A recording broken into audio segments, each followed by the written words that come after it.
Olá pessoal, que a graça e a paz do Senhor esteja conosco para mais um estudo da Palavra de Deus, vinho e sangue. Vamos ver o que a Bíblia quer nos dizer, amém? Muito bem, vamos orar, agradecer ao Senhor pelo dia e o pão de cada dia. Senhor nosso Deus, te agradecemos imensamente por mais um dia de vida, pela tua graça, pela tua misericórdia e pela tua bondade. Obrigado, Senhor, pelo estudo das tuas santas palavras. Toma conta de nós nesses últimos dias, nos fortalece, nos dê inteligência e sabedoria para seguir os teus preceitos, estatutos e as tuas leis, Senhor. Nós te agradecemos por esse estudo, em nome de Jesus Cristo, amém.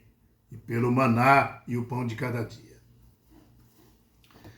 Muito bem, vinho e sangue. Abra sua Bíblia no Salmo 75, a partir do versículo 1 está escrito assim, Salmo 75, versículo 1. Graças te demos, ó Deus, graças te rendemos, e invocamos o teu nome, e declaramos as tuas maravilhas. Amém, aleluia, né? Salmo 75, versículo 1, né? Aqui está falando também do vinho, tá? Quando você vai discorrendo aqui, né? Fala, pois disseste, versículo 2, hei de aproveitar o tempo determinado, hei de julgar retamente. Versículo 3, vacilem a terra e todos os seus moradores, ainda assim eu firmarei as suas colunas. Digo aos soberbos, não sejais arrogantes, e aos ímpios, não levantei as vossas forças, né? Não levantei ativamente as vossas forças, nem faleis com insolências contra a rocha, porque não é do Oriente, não é do Ocidente, nem do deserto, que vem um auxílio, né? Vem lá do céu. Versículo 7, Deus é o juiz, a um abate e a outro exalta, porque na mão do Senhor há um cálice, cujo vinho é espuma cheio de mistura, dele dá a beber, serve-nos até as escórias todos os ímpios da terra. Muito bem. Versículo 8, dá o vinho. Aqui está falando, meu amigo e minha amiga irmã, meus irmãos e minhas irmãs, o Salmo 75, do versículo 1 a 8, principalmente o versículo 8, aqui está falando do vinho que Deus dará de beber aos ímpios. Tá? Esse vinho está presente também nas 3 mensagens angélicas de Apocalipse 14, tá? Ali no versículo 9 e 10. Também está falando desse vinho. Vamos, já estamos aqui mesmo, né? Vamos ver. Apocalipse 14, né? Já estamos aqui. Versículo 9. Seguiu-se a este outro anjo, e o terceiro dizendo em grande voz, se alguém adorar a besta ou a sua imagem e receber a sua marca na fronte e sobre a mão, também este beberá do vinho. Veja só, da cólera de Deus preparado sem mistura do cálice da sua ira, e será atormentado como fogo e enxofre diante dos santos anjos na presença do Cordeiro. Está vendo? Esse mesmo vinho. Está falando aqui em Apocalipse 14, versículo 9 e 10. Veja que os ímpios beberam do vinho da ira de Deus sem mistura. Está falando aqui.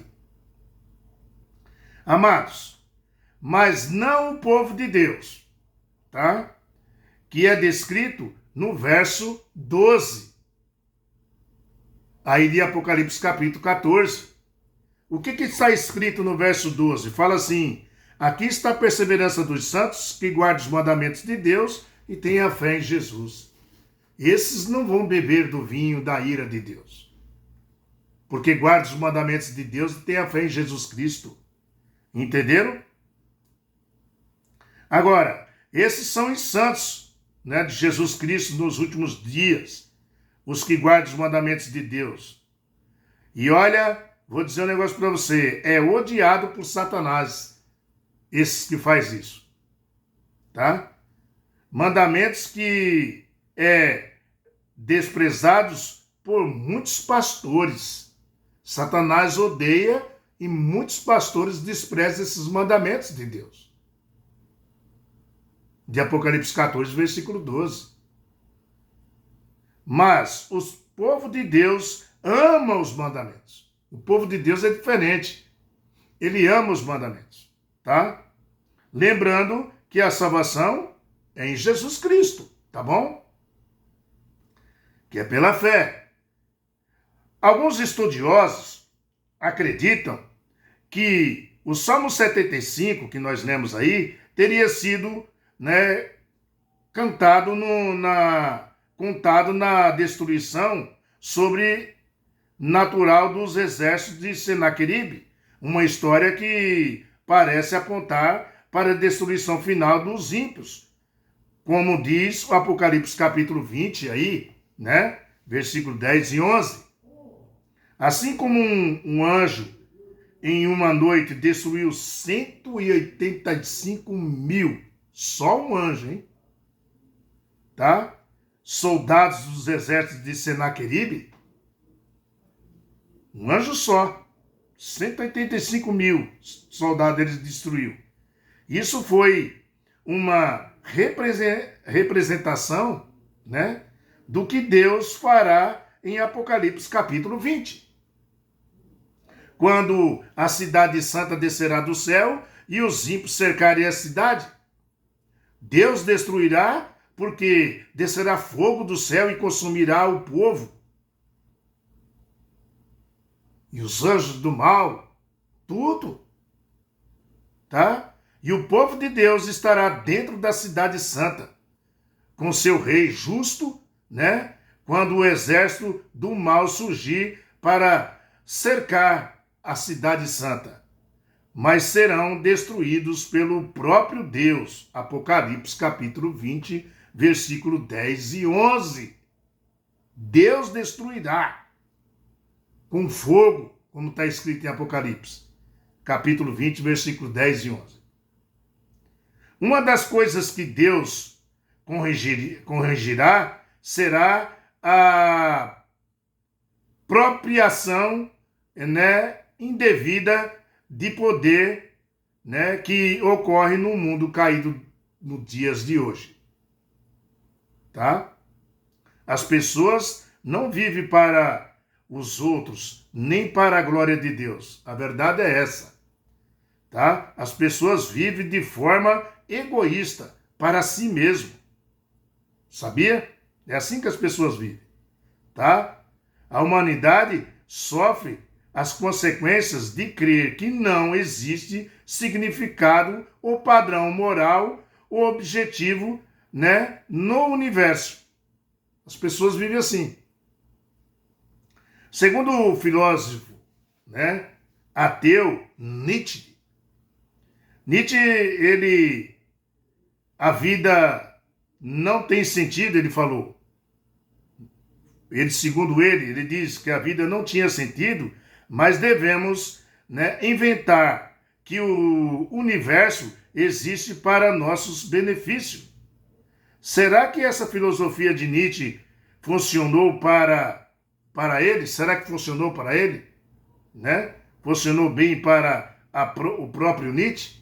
Essa filosofia dele? Que dizer que o universo existe para nossos benefícios? Né? Ele fala aqui, né, claramente, né? Não tem sentido, né? A vida não tem sentido, mas devemos inventar que o universo existe para nossos benefícios. Será que essa filosofia de Nietzsche funcionou bem para o próprio Nietzsche? Não, não funcionou. Quando você lê a história de Nietzsche, não funcionou não, desse filósofo. Sabe por quê? Ele perdeu a sanidade mental desmaiando em uma rua da Itália após tentar impedir um homem que batia em seu cavalo. Nietzsche passou os 11 anos de sua vida internado em uma instituição, em um hospital psiquiátrico, tá? Antes de sua morte, lá no ano 1900, ele ficou assim. Então não funcionou bem para ele, não, a filosofia dele.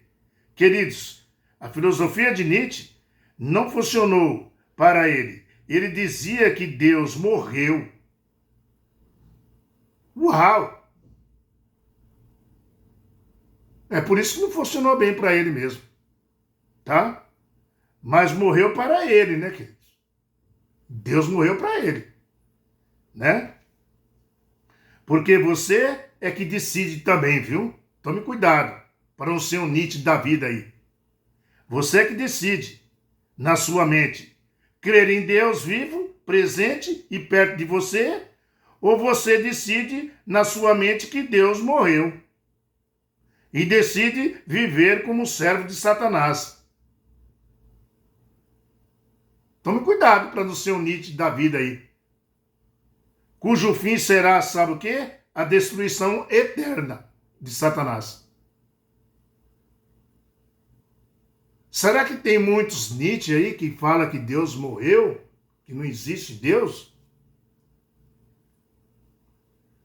Os valores maiores, ou morais, vamos colocar assim, os valores morais, são atacados hoje, como sempre, né? Mesmo em questões tão fundamentais como o fato de Deus criou o ser humano como um homem e mulher, com o sexo masculino e o sexo feminino. Práticas imorais, das quais muitas teria vergonha de falar no tempo de hoje, tá? São elogiadas hoje, né, publicamente. São faladas isso e elogiadas publicamente, tá? O mundo vai de mal a pior, essa que é a verdade. Quem disse isso foi Timóteo, capítulo 3, né? Nós podemos chegar aqui no livro de Timóteo. Já estamos aqui. Vamos ler Timóteo, ó. Não custa nada. Timóteo, 2 Timóteo, capítulo 3, versículo 1 a 5, fala assim, ó. 2 Timóteo, capítulo 3, versículo 1. Sabe, porém, isso, nos últimos dias sobrevirão tempos difíceis. Timóteo falou. Últimos dias. Que dias que ele está falando? Os nossos dias. Estamos nos últimos dias, meu irmão. Ele fala, pois os homens serão egoístas, né? Não nega o seu próprio eu. Avarentos, jacticiosos, arrogantes, blasfemadores, desobedientes aos pais, ingratos e irreverentes. Nos últimos dias. Desafeiçoados. Não precisa nem falar para vocês o que é isso, desafeiçoados. Né? Ele fala, implacáveis, caluniadores, sem domínio de si, cruéis, inimigos do bem. Uau! Está descrevendo aqui como está o planeta Terra no tempo de hoje. 2 Timóteo, capítulo 3. E ele fala, né? Mais ainda, ele fala, caluniadores, domínio de si, cruéis, inimigos do bem, traidores, atrevidos, enfatuados, mais amigos dos prazeres que amigos de Deus. Tendo em forma de piedade, parece um coitadinho, Parece bonzinho, tendo forma de piedade, nega-lhe, entretanto, o poder, e foge também desses, Deus diz. Foge também desses. Queridos, aqui Deus está descrevendo aqui no livro de 2 Timóteo também, capítulo 3, versículo 1 a 5, Deus está descrevendo a situação do mundo agora, no tempo do fim. Viu? Nos nossos dias. Tá bom? É bom você ler isso aí. Enquanto os ímpios beberam do vinho da ira de Deus, os justos beberão do suco da vide, ou seja, o suco puro da uva. Aí, meu irmão, nós vamos estar participando com Cristo da grande ceia celestial, como ele disse, tá? Onde é chamado, em Apocalipse capítulo 19, as bodas do Cordeiro. Amém. Nós vamos ser chamados, receber um convite. Você está sendo convidado, essa que é a verdade, para as bodas do Cordeiro, em Apocalipse capítulo 19, né? Versículo 9. Apocalipse aqui, capítulo 19, né? Vamos lá. Nós temos que falar na Bíblia. Versículo 9 está escrito assim, ó. Então me falou o anjo, escreve, bem-aventurado é aqueles que são chamados à ceia das bodas do Cordeiro. E acrescentou, são estas verdadeiras palavras de Deus. Você é convidado para participar dessas bodas do Cordeiro. Sabe a ceia que o Senhor fez para os seus discípulos? Ele está convidando nós, e Ele que vai servir nós na ceia. Ê, Senhor Jesus, como é bom, né? Queridos, veja, Deus está colocando na sua mão um convite. Está te chamando, tá? Fomos comprados pelo sangue dele e pelas pratas de suas lágrimas. O que você quer mais? Me diz aí. Você pode olhar para Deus e dizer, e Deus olhar para você, e Deus olhar para você e dizer assim, o que queres que eu te faça ainda? O que você teria coragem de ainda pedir para Deus? Hein, meu querido irmão, minha querida irmã? Jesus morreu por você e por mim. Está te falando um convite, está te pedindo um convite. Vem beber do suco verdadeiro, o suco puro da uva. Vinho e sangue. Que estudo, hein? Dá para falar muito mais desse estudo. É que nós não temos tanto tempo. Na verdade, nós colocamos o tempo no tempo de Deus. Essa que é a verdade, viu? Nós sempre falamos que não tem tempo. Ah, agora não dá tempo para estudar a Bíblia. Agora não dá tempo para ouvir. Depois nós vê. Sempre tem alguma coisa na frente de Deus. E Ele te fazendo o convite. Vem para as bodas do Cordeiro. Próximo estudo. Para que se conheça a tua salvação? Para que se conheça a tua salvação? Vamos ver isso. Amém? Amanhã de manhã. Né? Ou à tardezinha, que nem nós estamos hoje à tarde aqui no Brasil, para os países de fora. Tá? São 1h10 da tarde aqui no Brasil. Falando para os países de fora. Amém? Que estudo, né? Vinho e sangue. Que convite Deus está te dando, né? Na tua mão. Vamos lá. Vamos para a boda do Cordeiro junto. É ou não é, meu irmão, minha irmã? Que Deus abençoe você e abençoe toda a sua família. E onde você estiver neste momento, compartilha, dá um like, não se esqueça disso, tá? Se inscreve aí no canal, dá um joinha aí, ó, né? Para que o canal do YouTube reconheça que o estudo é bom, é maravilhoso e vai espalhando pelas pessoas pelo mundo afora. Tchau, até amanhã com a graça do nosso Senhor. Que Deus tome conta de vocês onde vocês estão. Tamo junto.